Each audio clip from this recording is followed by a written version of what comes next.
स्वागत है मंच पर पधारें और पुष्पहार से महाराज श्री का स्वागत करें। तालियों से स्वागत करें हमारे अतिथियों का। हमारे देश की परिपाटी है अतिथि देवो भव। अतिथि ही हमारे देवता हैं और आइए आज इन अतिथि देवों का हम हृदय से स्वागत करते हैं और हमारे अतिथि देवता हमारे व्यास महाराज का पुष्पहार से स्वागत करते हैं। बड़ी सुंदर परिपाटी है हमारे ये देश की। अतिथि देवताओं के इस स्वागत अर्चन अभिनंदन स्वागत है आपका। आइए आइए। अरे भाई हमारे सरपंच साहब आ गए हैं और उनके द्वारा भी महाराज श्री का पुष्पहार से स्वागत।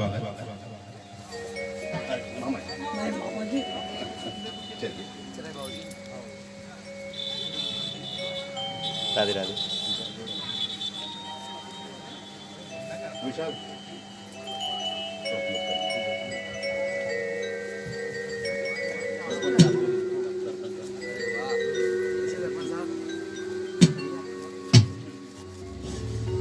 सरपंच साहब द्वारा भी हमारे व्यास महाराज का पुष्पहार से स्वागत है। अभी इस बीच श्रीमान कृष्णगिरी गोस्वामी उनकी ओर से 505 रुपए की राशि यहाँ समर्पित की गई।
कपर रे सैल सुजे रक्त कपर रे सैल सुजे जय मां जय मां जय मां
जय जय हे महिषासुर मर्दनी रक्त कपर रे सैल सुजे रक्त कपर रे सैल सुजे रक्त कपर रे सैल सुजे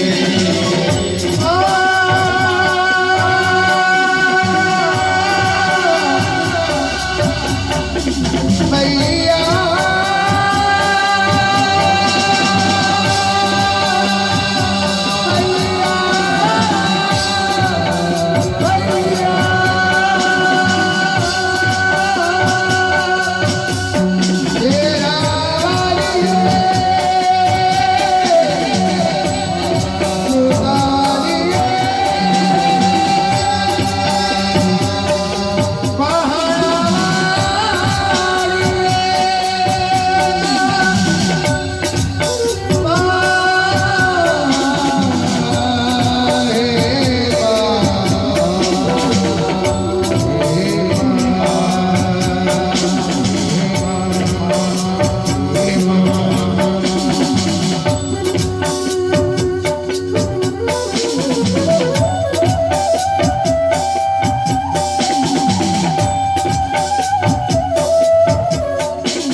आहिरण गुरु मत सद्गुरु भजो तुझे गुरु नर गिरधर साधिपते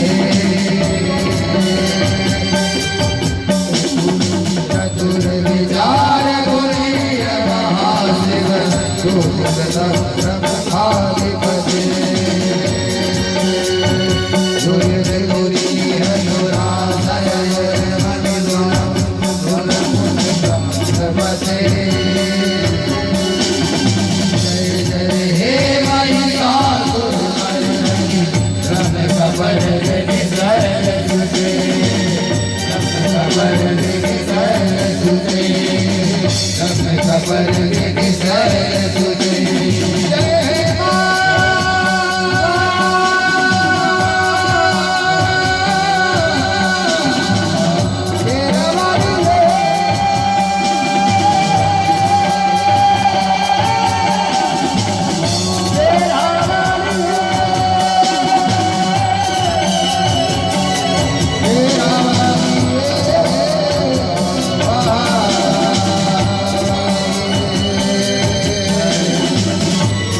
चक्राब्जपाशोत्पला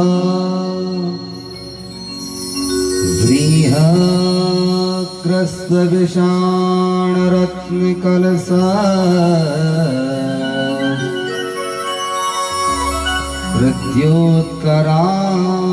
प्रत्योत्कराम्भोरुहा धेयो वल्लभया सपत्नकरया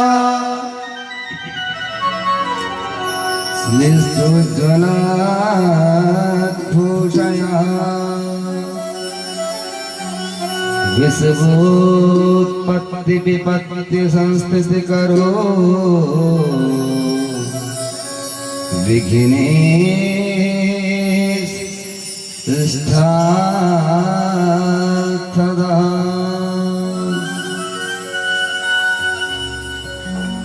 अरुण कमल संस्था तत्रजा कुंजवर्णी करयुगलतिष्ठा भीतियुगमाम्बुजाचा मणिमय मुकुटाट्यालंकृता कल्पजालैः भवद्भुवन माता संततं श्री श्रियै नमः। ॐ अतुलितबलधामं हेमशैलाभदेहं तनुजवनिकृशानम् ज्ञानिनामग्रगण्यं सकलगुणनिधानं वानराणामधीशं रघुपतिप्रियभक्तं वातजातं नमामि। ज्ञानमूलं गुरुमूर्ति पूजामूलं गुरुपदं मन्त्रमूलं गुरुर्वाक्यं मोक्ष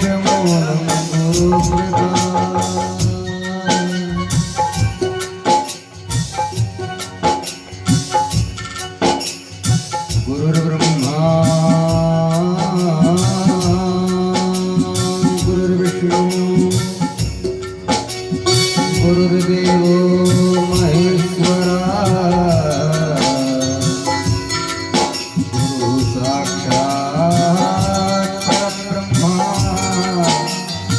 तस्मै श्री गुरवे नमः। भक्ति भक्त भगवंत गुरु भगवंतन किए आशा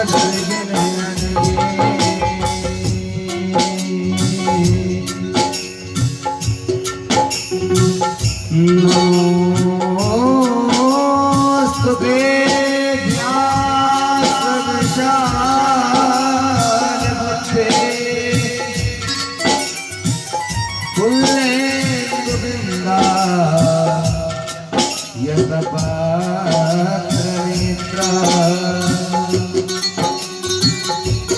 येन त्वया भारततैलपूर्णा ज्वालितो ज्ञानमया प्रदीपः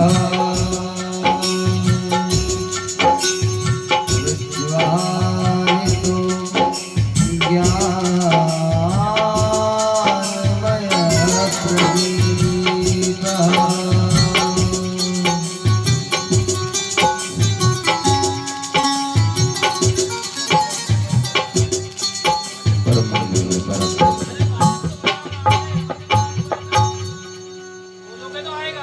अकारण करुणा वरुणालय गुरुवृंद भगवान श्री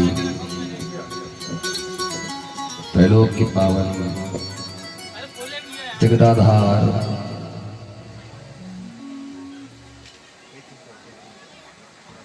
श्रीमत् त्रिपुर सुंदरी भगवती राजराजेश्वरी का दिव्य वांग्मय स्वरूप श्रीमद् भागवत सप्ताह ज्ञान यज्ञ कथा में पधारे समस्त विद्युत वृंद, श्रोत्री वृंद, मातृवृंद,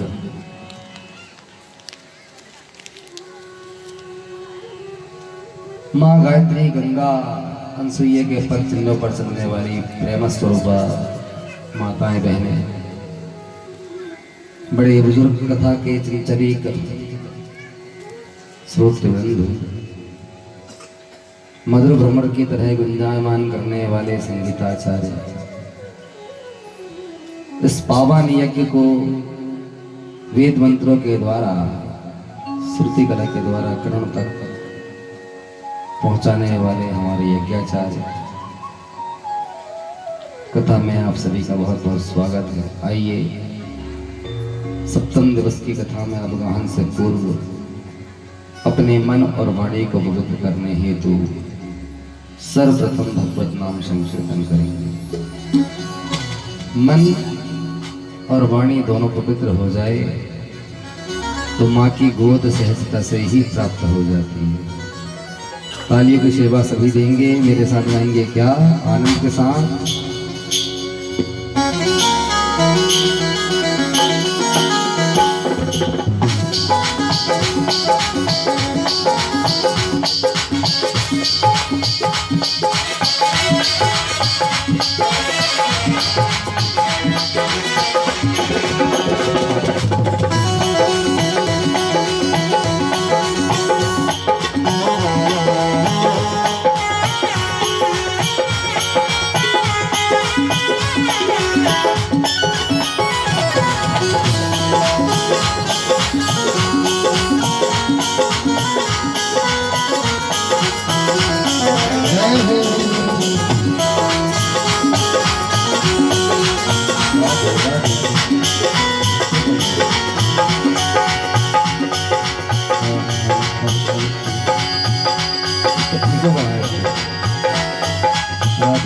थोड़ा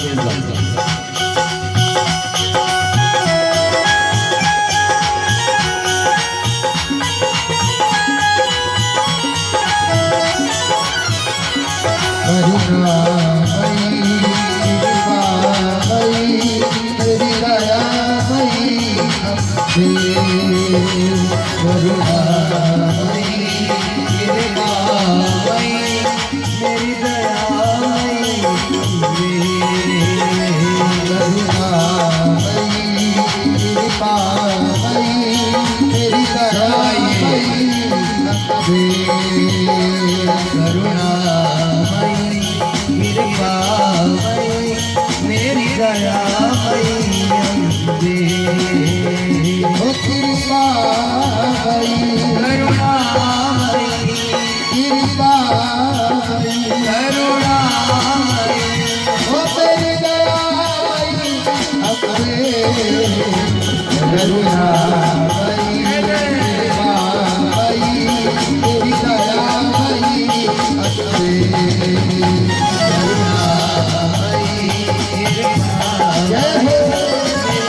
मेरे भैया भैया मेरे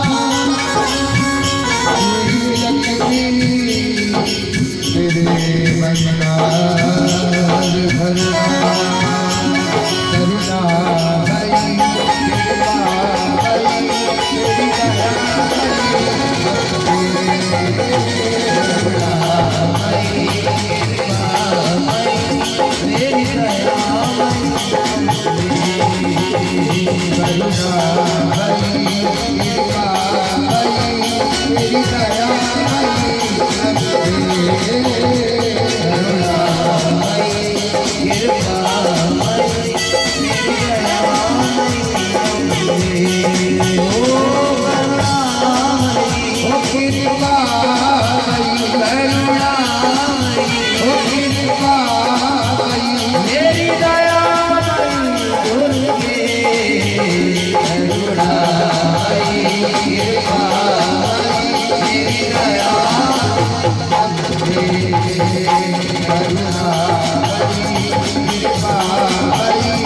मेरी दया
अचाना मुझे तो तेरा बल है विश्वास तेरा तेरे चरणों में है नमस्कार मेरा क्या मुद्दा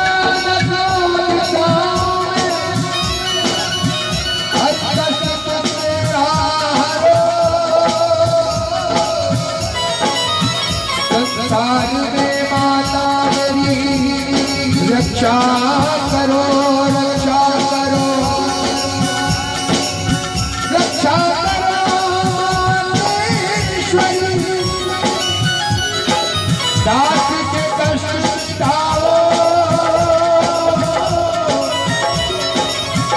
दास की रक्षा के लिए सिद्ध चढ़ी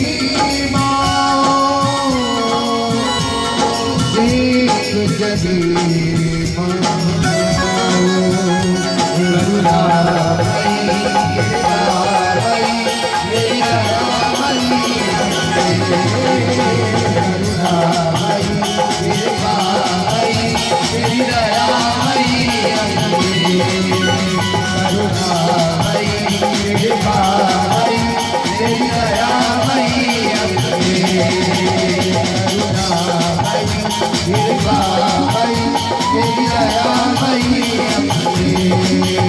करुणा कृपा ममता करुणा ओ तेरी दया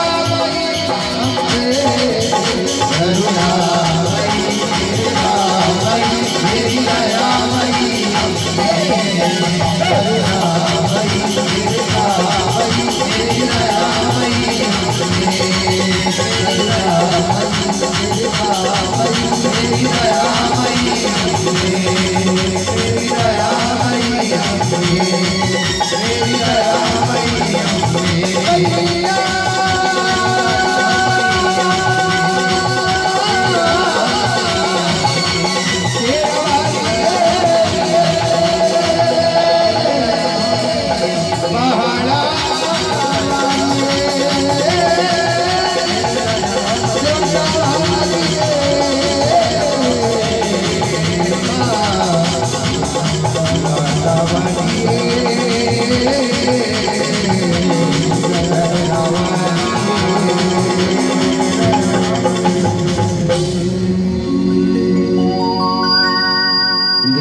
श्रीमद्देवी भागवत महापुराण की जय धर्म की जय अधर्म का नाश हो प्राणियों में सद्भावना विश्व का कल्याण हो गौ माता की जय हो गो हत्या सत्य हो सत्य सनातन धर्म की जय हो जगदम्बा महारानी की जय हो हनुमंतलाल की जय हो भैरवनाथ की जय हो भोलेनाथ की जय हो गंगा मैया की जय हो रेवा मैया की जय हो काशी विश्वनाथ की जय हो हरा हरा महादेव अम्बे मात की जय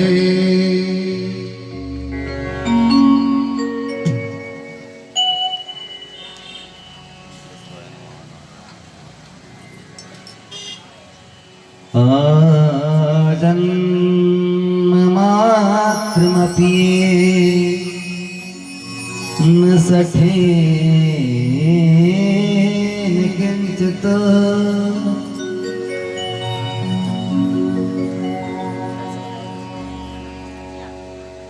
बड़भागी हैं आप सभी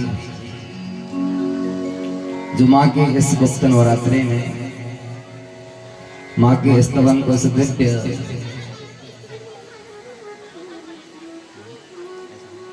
पतित पावनी कथा को श्रवण कर रहे हैं।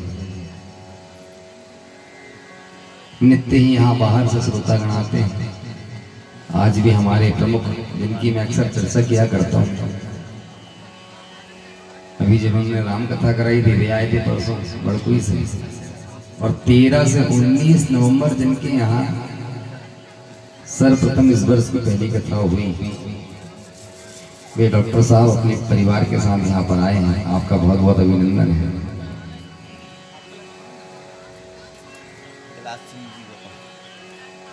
श्रीमंत कैलाश सिंह जी गौतम, ग्राम सिंहपुर से। विराट परिवार है, गांव के पटेल हैं, बच्चे शिक्षित हैं, संपन्न हैं, लेकिन निष्ठा है। साधक का परम पहला धर्म यही होता है, उसमें श्रद्धा हो, उसमें निष्ठा हो।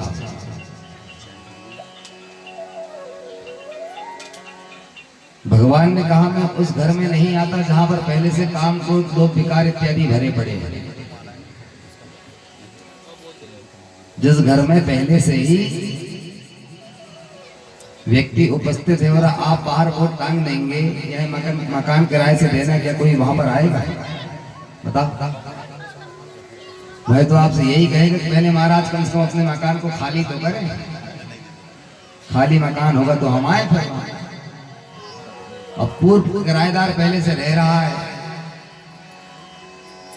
और आपने बोर्ड लगाया रखा है बाहर, यह मकान किराए से देना है। भाई जब पता करेगा तो वो तो यही कहेगा पहले उसे तो बाहर निकाल, खाली तो करेगा। इसी प्रकार भगवान कहते हैं जब आपके भीतर पुराने किराएदार रहते हैं, काम, क्रोध, लोभ, मद, मात्सर्य, बासी घड़ी मत खाया करो। मैं कितनी बार कहता हूँ माताओं को, बार बार नींद आती, यहाँ आती है जमाई आना शुरू हो जाती है। अच्छा माताओं की ना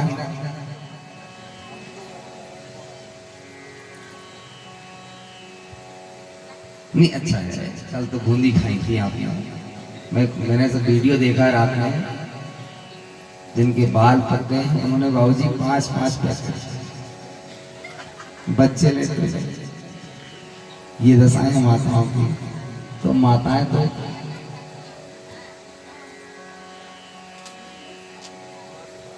आज भी कुछ अच्छा प्रबंध किया गया है, नित्य ही यहाँ प्रबंध किया गया है। भगवत कथा से, भगवत कृपा से यह तो है कि जहां भी कथा होती है, मैं पहले कह देता हूँ यजमान जी से कि आप मुझे भले एक रोटी कम खिलाना, लेकिन श्रोताओं के लिए व्यवस्था अच्छी होनी चाहिए। यहाँ तो होता ही होता है, प्रतिवर्ष भंडारा होता है। अभी हमारे जो गौतम जी आए हुए हैं सिंहपुर से, उन्होंने मुर्रा नहीं खिलाया। मैंने कहा बरघाट क्षेत्र का फायदा नहीं उठाएंगे हमारे कथा, मुर्रा नहीं चलना चाहिए। बोले जैसा आप आदेश करें। खूब पवाए, खूब पाए।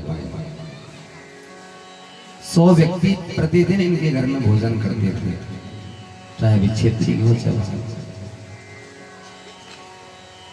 मैंने बताया था वेदांत के अनुसार लक्ष्मी के 4 पुत्र होते हैं, कंजूस, मक्खी चूस, उदार और चौथा होता है दाता।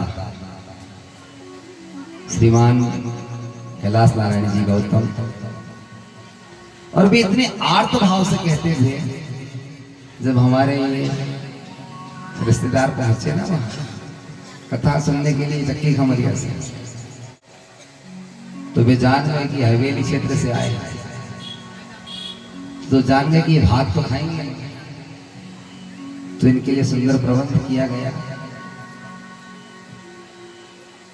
बड़ा आनंदित वही दिव्य यज्ञ हुआ इनके घर में। एक दिन बात हुई तो कहा महाराज श्री अगली कथा शिव पुराण होना है। हमने कहा 18 में जो कहोगे वो सुनो।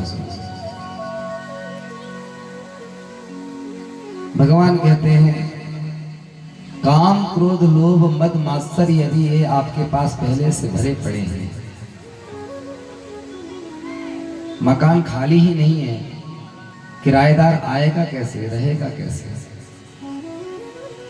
बाबा तुलसी संकेत करते हैं निर्मल मन जन सो मोहि पावा,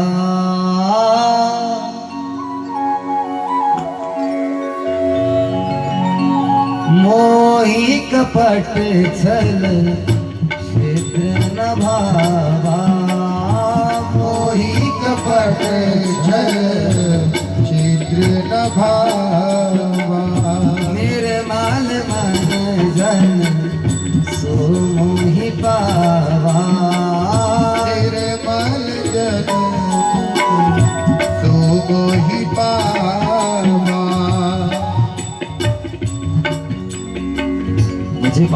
क्या करना होगा।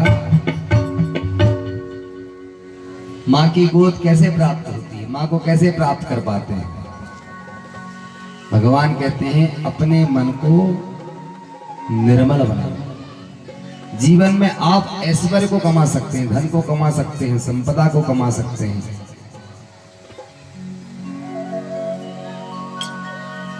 एक चीज नहीं मिल पाती, वही नहीं बन पाते, वही है सरल।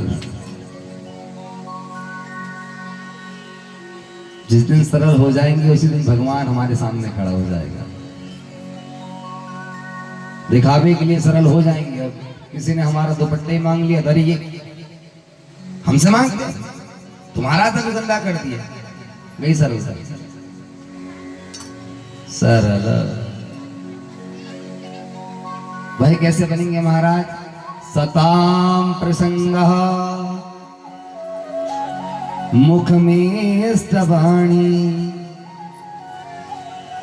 सरलता जीवन में आएगी सत्य के संग से, सत्संग से। ये दुर्लभ है सत्संग, ये सहजता से प्राप्त नहीं होता। कबीरदास जी को लेने आए, अभी आदरणीय हमारे तिवारी जी चर्चा कर रहे थे, 500 वर्ष पूर्व लिख करके चले गए। भारतीय विधा, भारतीय मनीषा को प्रणाम क्यों किया जाता है, मैं बार बार कहता हूं। बेसूर, बे पीरा, बे कबीर, बे रैदास, जिनके नाम पर आज पीएचडी करते हैं लोग विदेशों में, जिनको याद करके और उनके नाम पर आज बड़ी बड़ी यूनिवर्सिटी चल रही है।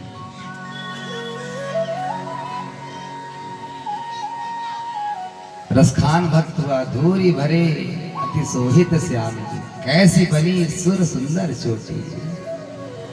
काग के भाग कहाँ कहियो, हरि हाथ से ले गयो माखन रोटी। रसखान लिखते हैं।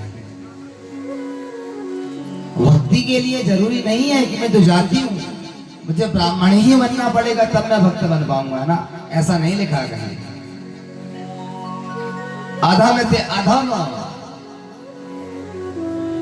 राम जी कहते हैं लक्ष्मण, सूर्पनखा के पूर्व एक संवाद आता है। लक्ष्मण जी 5 प्रश्न करते हैं राम जी से। मैं उन अधम जनों को भी प्राप्त कर पाता हूं, वे भी मुझे प्राप्त कर पाते हैं।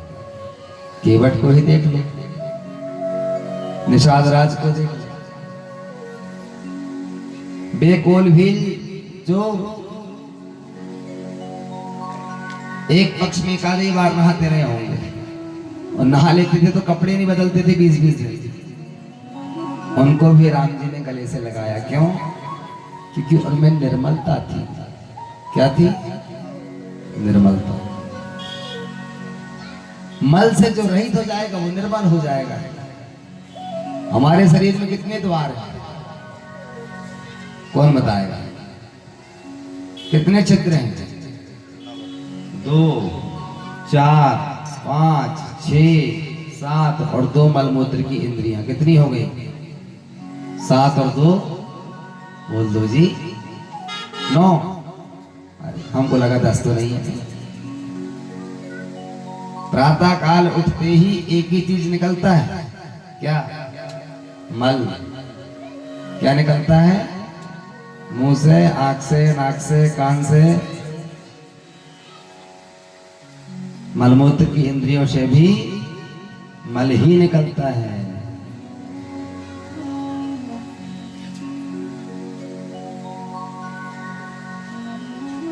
निर्मलता का, निर्मलता आ जाएगी, सहजता आ जाएगी जीवन में। अभिमानी को भगवान नहीं मिलते, आलसी को भगवान नहीं मिलते, क्रोधी को भगवान नहीं मिलते, सहज और सरल को मिल जाते हैं।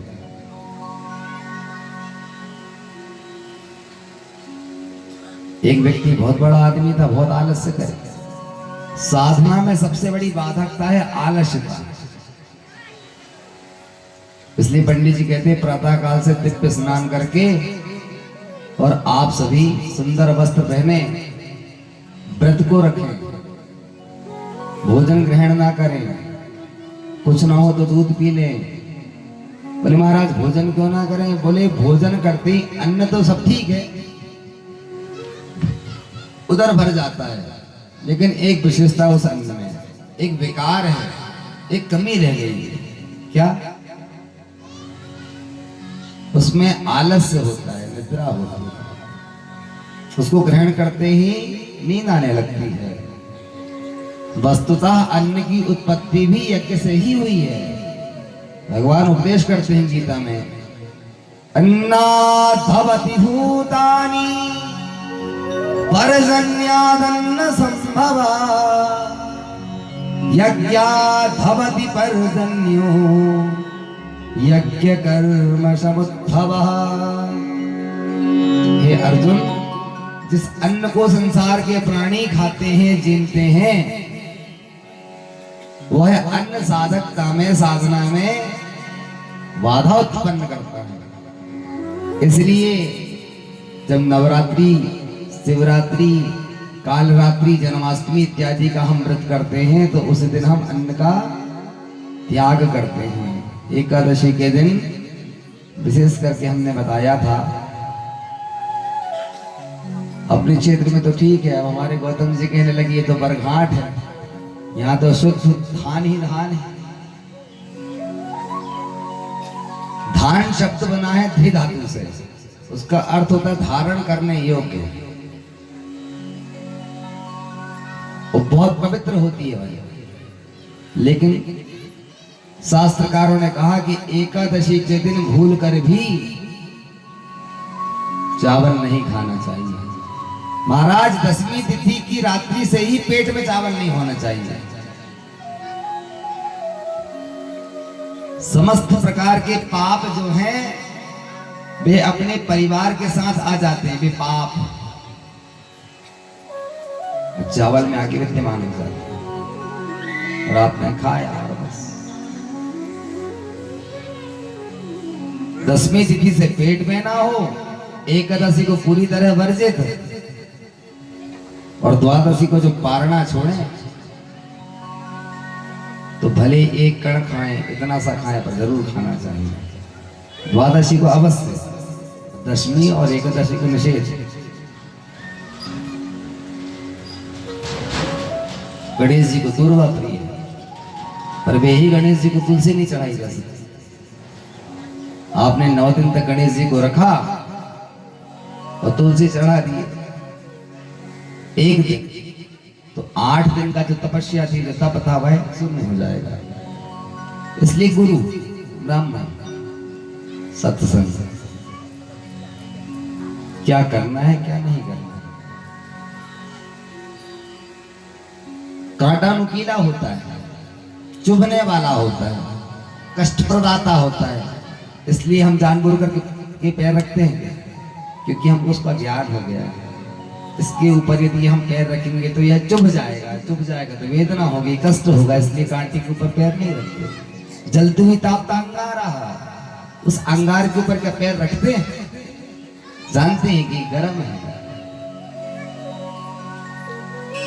हाथ जल जाएंगे, और ठंडा शीतल होने पर उसी कोयले को क्या हाथ पर रगड़ेंगे तो क्या हो जाएगा?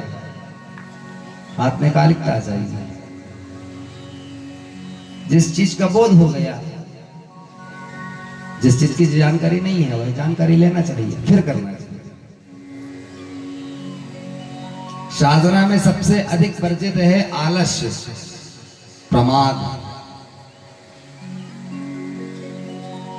खूब 16 सोमवार किए और आलस्य आलस्य बना रहा, खूब झूठ बोला। भगवान शंकर कहते हैं, पार्वती आश्रित धानाम पापात्मा नास्तिको छिन्न संशयः हेतु निष्ठश्च पंचैते न पूजा फल भाग्य। ऐसे दिखावा करने वाले, प्रमाद से रहित तर्कवादी व्यक्ति को यज्ञ का, कथा का, जप का कोई फल प्राप्त नहीं। सरल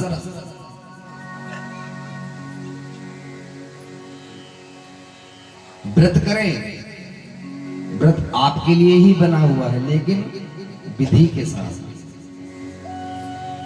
विधान के साथ साथ मां की उपासना अनेकों लोग करते हैं। छिन्नमस्ता देवी हुई, क्या त्याग नहीं किया। संसार में कहीं जल नहीं मिला तो मां ने ही अपना सिर धड़ से अलग कर दिया। एक बाएं हाथ में अपने सिर को रख लिया। दोनों बच्ची कह रही थी, मां प्यास लगी, गला अवरुद्ध हो रहा है, मां गला अवरुद्ध हो रहा है, पानी पिला दो, पानी पिला दो। भगवती छिन्नमस्ता ने ली तलवार, अपना सिर ही अलग कर दी, हाथ पर रख ली, एक धार खुद के मुख में और दो धार रक्त की दोनों बेटियों की। 10 महाविद्याओं में दे दी छिन्नमस्ता।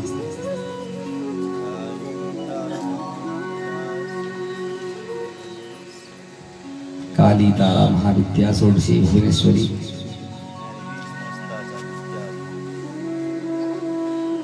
ये 10 महाविद्याएं हैं। भगवान श्रीमदाद्य शंकराचार्य महाप्रभु ने चारों दिशाओं में 4 शक्ति पीठों की।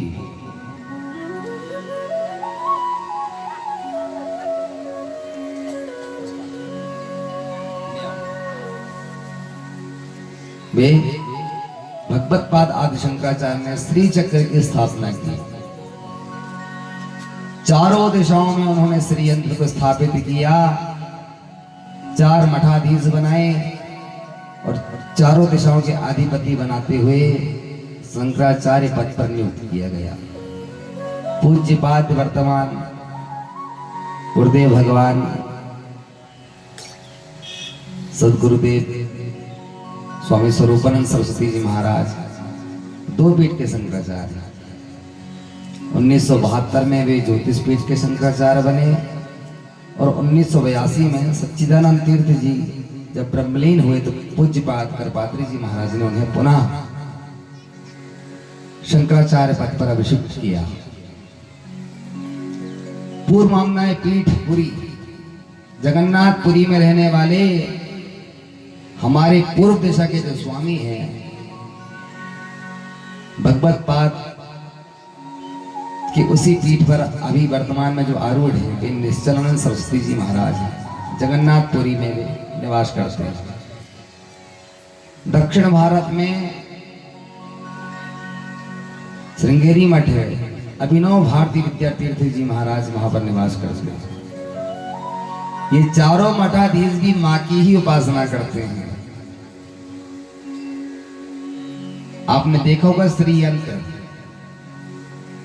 कुछ तो बाण लिंग में होते हैं और कुछ जिनमें चक्र जैसे बने होते हैं, उसे श्री चक्र कहते हैं। वह शिव श्री चक्र शिव और शक्ति के निरूपण से तैयार होता है। चतुर्भी शिवश्चक्रैः शक्ति चक्रैश्च पंचभी नवश्चक्रैश्च संसिद्धिं श्रीचक्रं शिवयोर्वपुः। 4 शिव के माताओं का भाग एक बड़ा है और 5 शक्ति। ध्यान से सुनेंगे, बात गूढ़ है। जब मां की उपासना करनी हो तो घर में श्री यंत्र रखें, कुछ ना करें, उसमें सिर्फ कुमकुम चढ़ाएं, प्रतिदिन कुमकुम से अर्चन करें, लौंग से अर्चन करें, 4 की बीजी से अर्चन करें। अपार वैभव, अपार संपदा।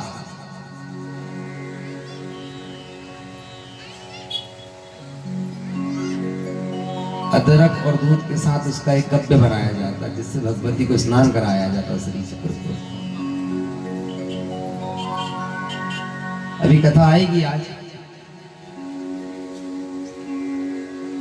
जो व्यक्ति निर्धन होता है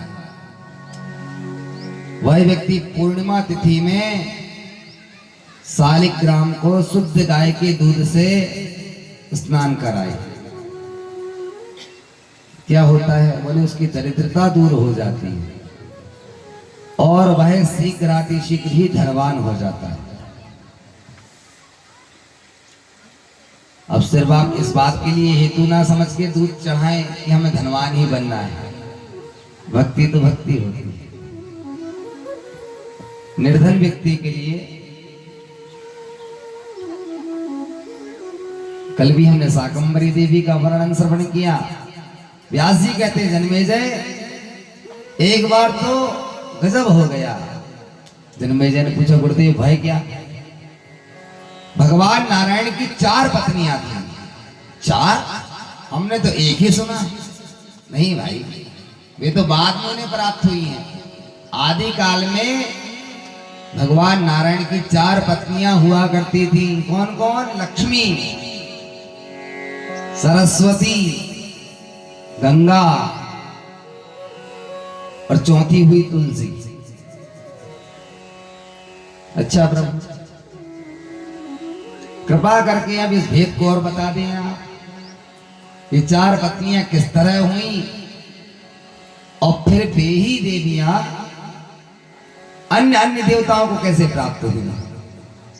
मां का ही अंश है, भगवती का ही वह अंश है। चाहे वह राधा हो, सीता हो, रुक्मणी हो, द्रौपदी हो, लक्ष्मी हो, सरस्वती हो, गंगा हो, गायत्री हो, तुलसी हो, ये मां के ही स्वरूप है। चारों नारायण प्रभु की दिव्य पत्नियां थी। एक दिन गायत्री की कथा आगे आई। सरस्वती, गंगा और लक्ष्मी तीनों वैकुंठ में बैठती हैं। भगवान की चरण सेवा कर रही लक्ष्मी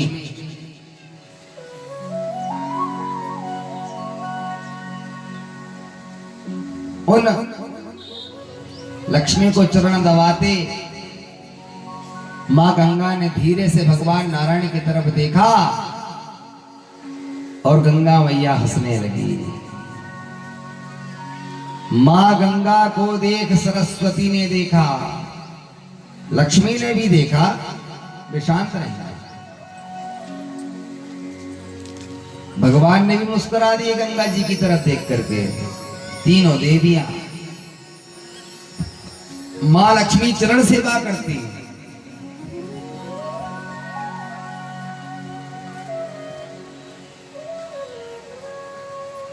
और जैसे ही गंगा मैया ने मुस्कुराया, भगवान भी मुस्कुराती है, हंसती है।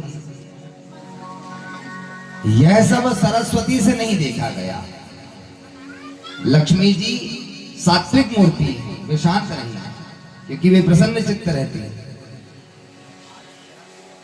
जैसे कहा तो भगवान नारायण वहां से अंतर्धान हो गए। भगवान नारायण अंतर्ध्यान हो गए। तीनों देवियां बैठ वहीं रही। अब देवियां वहीं रही और भगवान वहां से चल दिए। लक्ष्मी ने कहा, सरस्वती, गंगा ने अपराध क्या किया है? प्यारे प्रभु के देख करके सिर्फ उनके तरफ मुस्कुराया ही तो है। अति क्रोध में बैठी सरस्वती ने जैसे ही सुना, लक्ष्मी ने कहा कि क्यों व्यर्थ में कुपित होती है। नारायण जाने लगे तो सरस्वती ने कहा कि ठीक है, आप मेरे से कम गंगा से अधिक प्यार करते हैं। चिंता मत करो, समय आने दो आपको बताऊंगा। भगवान वहां से अंतर्ध्यान हो गए। लक्ष्मी ने समझाया सरस्वती को। मूड तो खराब ही था। अति क्रोध में सरस्वती मैया, मूर्ख, तू मुझे शिक्षा देगी, जा तुझे श्राप देती हूं, जड़ पौधे हो जाएगी, नदी बनकर के प्रवाहित होगी। शांत स्वरूपा मां लक्ष्मी एक तरफ जाकर बैठ गई। यह सब गंगा ने देखा। मेरे कारण लक्ष्मी बहन को श्राप मिल गया, व्यर्थ में मुस्कुराया मैंने, और कुपित हो रही है सरस्वती और सबको श्राप दे रही है। क्या हो गया तुझे सरस्वती? बेचारी गंगा ने क्या किया? तूने उसे नदी होने का श्राप दे दिया। जड़ पौधे होने का श्राप दे दिया। सरस्वती का पुनः दिमाग, तू भी जाकर के नदी बन जा। गंगा बोली तो हम दो बहनें चली जाएंगी तो तू यहाँ अकेली रहेगी क्या? मैं भी तुझे श्राप देती हूँ, तू भी नदी बन जाएगी। वह हास्य सभा श्राप स्वभाव में परिवर्तित हो गई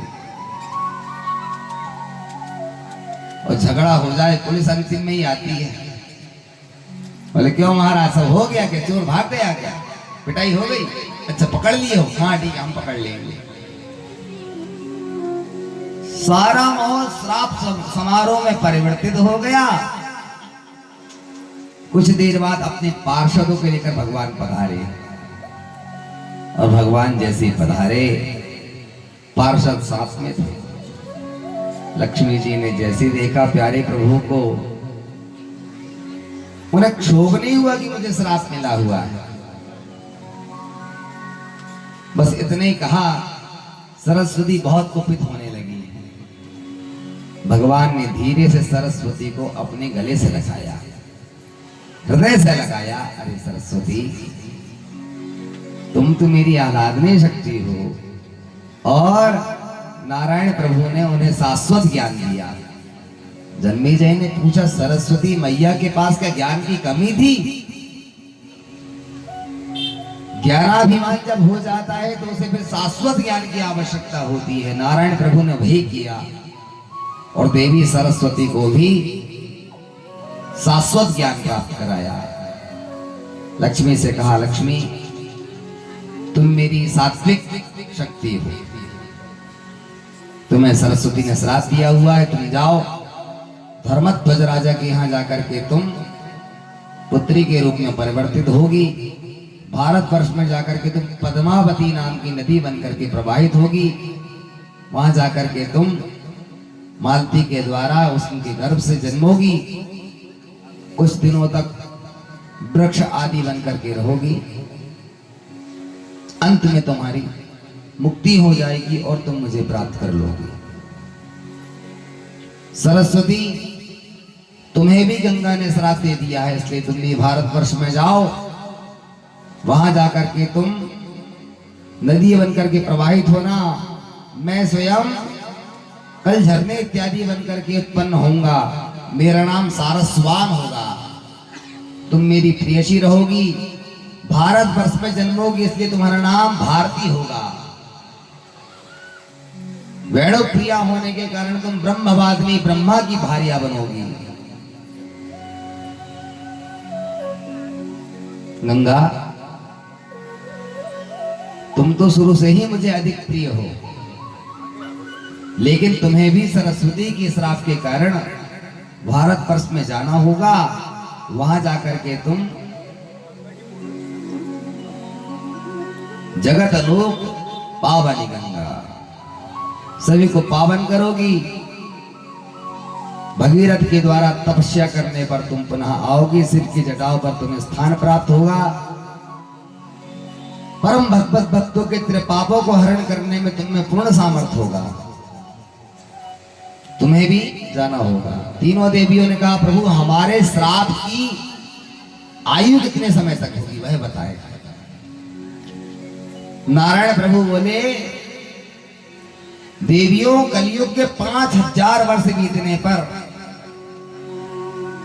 तुम तीनों का वह श्राप जो है वह नष्ट हो जाएगा और तुम अपने अपने स्वरूप से पुनः अपने अपने धाम को आ जाओगी। गंगा, तुम्हें शंकर के पास स्थान मिलेगा। तुम शंकर की प्रिया हो जाओगी। सरस्वती आप ब्रह्मा की और लक्ष्मी तो सदैव ही मेरे साथ रहती है। मेरा नाम तो लक्ष्मी नारायण ही है। वो लक्ष्मी नारायण भगवान की जय। इस तरह से भगवान के 3 विवाह जो थे, तीनों देवियां जो थी,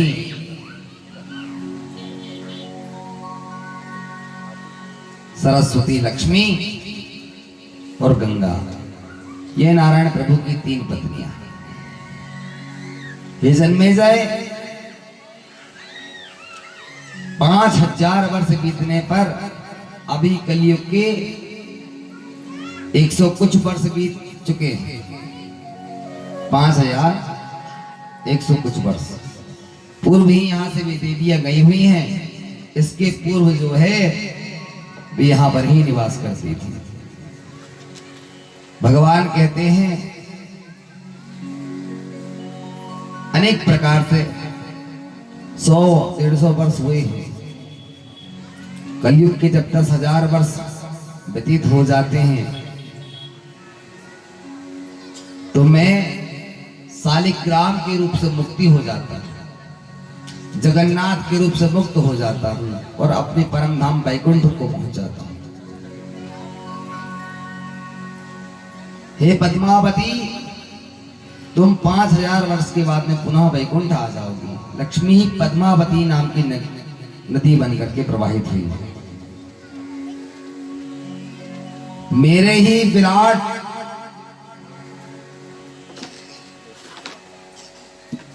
वामन स्वरूप से जब ब्रह्मा अपने कमंडलों से जल को निकाल करके मेरे चरण को धोएंगे, वही सुरसरी धारा बन करके तुम गंगा प्रवाहित होगी। भगीरथ आदि जब तुम्हारी तपश्चर्या करेंगे गंगा, तो तुम पुनः भारतवर्ष में जाकर के सबके पापों को तापों को दूर करोगी। इस तरह भगवान ने तीनों को वरदान दिया। ऋषि महर्षि जो मेरे तट पर रहने वाले भगवत भक्त होंगे, गंगा ने कहा कि प्रभु आपने तो बोझ में डाल दिया, सारे भक्त आपके मेरे ऊपर विश्राम स्नान करेंगे और उनके सारे तापों को मैं अपने ऊपर ले लूंगी। मैं तो पापनी हो जाऊंगी, लोग मुझे पापनी गंगा कहेंगे। इतना पाप मैं कहां रखूंगी नाथ? भगवान बोले तुम्हारे गंगा के तट पर जो मेरे भगवत भक्त साधु पुरुष निवास करेंगे, उन स्थानों पर जब वे तुम्हारे ऊपर डुबकी लगाएंगे तो तुम्हारे पास के सारे पाप वे साधु पुरुषों के पास चले जाएंगे। तो स्वामी फिर वे सारे साधु महात्मा तो पापनी हो जाएंगे, वे पापी कहलाएंगे। भगवान बोले साधु नाम हृदयम मह्यम, साधु तो मेरा हृदय होता है, उसके पास पाप और ताप होते कहाँ हैं। संत हृदय न विनीत समाना, उन साधुओं को पाप ताप नहीं लगता है। वे जब नित्य ही तुम्हारे पास स्नान करेंगे तो जितना भी पाप ताप है वे सब अपने पास ले लेंगे।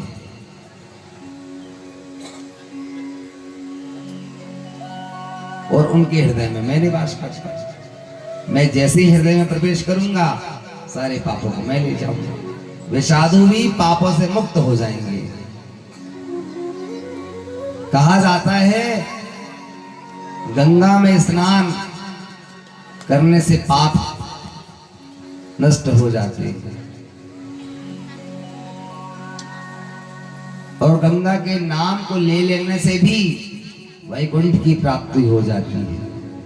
कितनी दूर बैठे हुए व्यक्ति भी नाम ले लें, गंगम गंगे भूयात् योजनानां सतैरपि। एक योजन नहीं महाराज, 7 योजन। गंगम गंगे ब्रूयात् योजनानां सतैरपि। एक योजन कितने किलोमीटर का होता है? 12।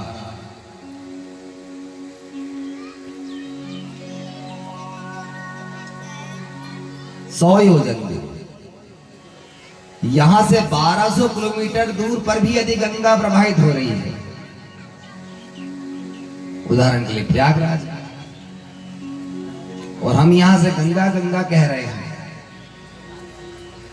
नाम मात्र ले लेने पर मुच्यते सर्व पापेभ्यो विष्णु लोकं स गच्छति।